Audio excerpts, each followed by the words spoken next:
كشف يورجن كلوب المدير الفني لليفربول عن موقفه النهائي من إمكانية رحيل النجم المصري محمد صلاح في الساعات الأخيرة من سوق الانتقالات.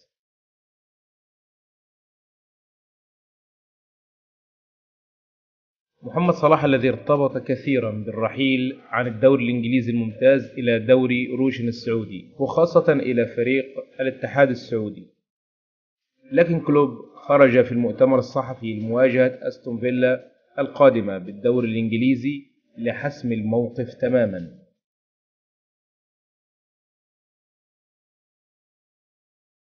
حيث قال الألماني: الوضع يظل كما هو بكل تأكيد، لا يوجد أي شيء لنقول ولا توجد أي عروض للتعاقد مع صلاح في الوقت الحالي.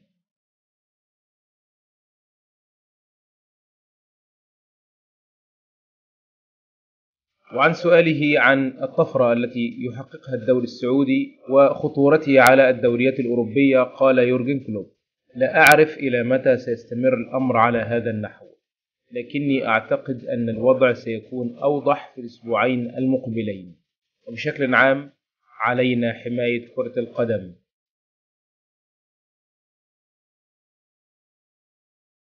بالنسبة لي فقد أحببت جميع اللاعبين الذين تركوا ليفربول وذهبوا إلى السعودية. نحن بحاجة إلى ضمان بقاء الدوريات الأوروبية قوية كما هي. ربما يمكننا تغيير بعض القواعد أو القوانين قليلا. نحن جميعا متفاجئون من نشاط السعودية ونشعر بالتهديد أكثر من أي شيء آخر. يحتل ليفربول المركز الرابع بجدول ترتيب الدوري الإنجليزي الممتاز بفارق نقطتين عن مانشستر سيتي المتصدر.